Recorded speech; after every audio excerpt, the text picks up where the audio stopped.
Pour faire des vieux os, faut y aller mollo, pas abuser de rien pour aller loin. Bonjour à tous et bienvenue au J3 du Publi-Reportage des universités d'automne de l'Union populaire républicaine. Nous avons pu suivre les coulisses jusqu'ici et interviewer certains des protagonistes par rapport à ce projet.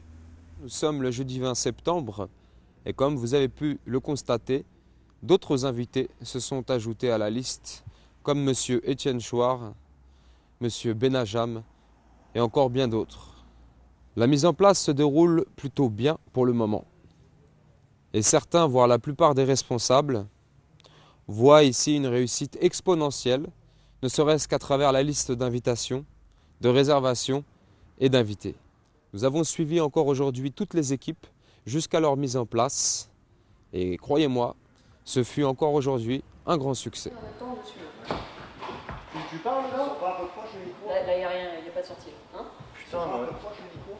Après, Alors bonjour, je suis là pour préparer tout ce qui est technique, donc ça va être la sonorisation, l'internet, valider que tout marche au mieux pour qu'on puisse à la fois diffuser en live et faire une captation de tout l'événement.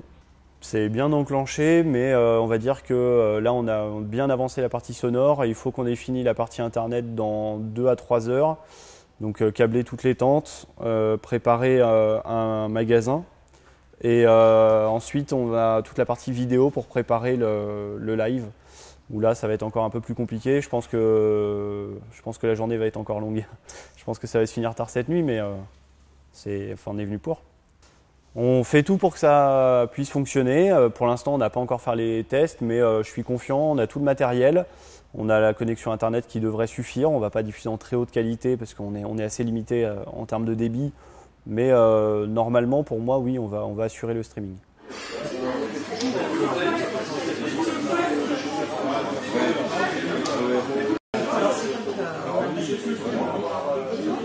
Je suis venu participer à ces universités, déjà au titre de membre de l'UPR.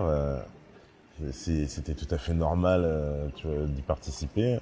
Ensuite, je pense que c'est l'occasion déjà pour le mouvement d'un peu plus affirmer nos idées et s'imposer dans le monde politique. Et pour ce qui est en plus évidemment de s'imposer dans le monde politique, l'université, ça va être déjà, on va dire, le tremplin vers les européennes, puisque ça va être la grande échéance électorale de l'UPR. Et il est bon de s'y préparer, de se rencontrer pour aborder cette élection. Pour ce qui est administrativement, je suis délégué départemental du 93, mais c'est une fonction que je ne vais pas continuer d'occuper.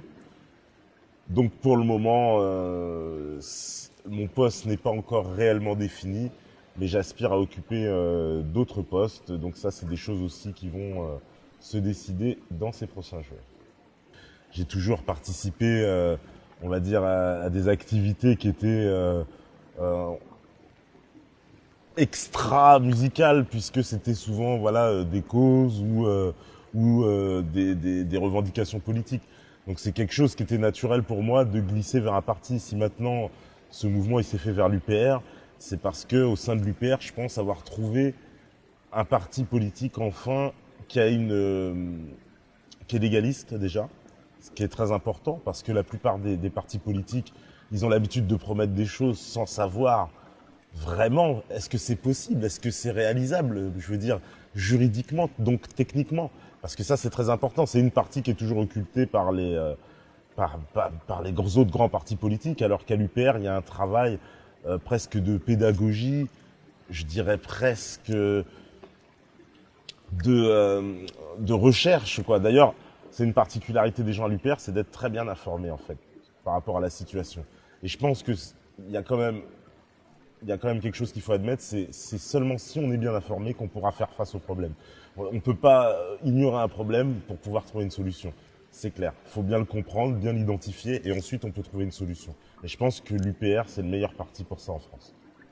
Évidemment, je crois que c'était tout à fait logique de faire ce concert, d'autant plus qu'il m'a été réclamé à cause d'un titre en particulier qui a pas mal tourné l'année dernière, depuis qu'on l'a justement, je l'avais fait sur scène au congrès de l'UPR, c'était au mois de décembre. Donc il était logique de effectivement continuer dans la lancée et proposer un concert aux gens. Ce qu'on peut déjà annoncer, c'est qu'il y aura des surprises. Voilà. Il y a une formidable mobilisation de beaucoup il y a au moins une quinzaine de nos adhérents et sympathisants qui se sont considérablement mobilisés, à commencer par vous, par exemple, mais pour assurer, par exemple, cette montée en puissance de la notoriété de ces universités, pour entretenir l'information, pour organiser l'université. C'est une foultitude de détails, c'est du cousu humain, c'est quelque chose d'assez complexe en définitive à faire. Normalement, pour tous les mouvements politiques, il faut passer par une société dont c'est le métier, et que ça doit être rémunéré de façon onéreuse. Nous, c'est fait uniquement par des bénévoles. Donc je voudrais quand même insister là-dessus, parce qu'un certain nombre de personnes disent de toute façon, les Français ne croient plus en rien, ne veulent plus se mobiliser pour la chose publique, pour l'action collective.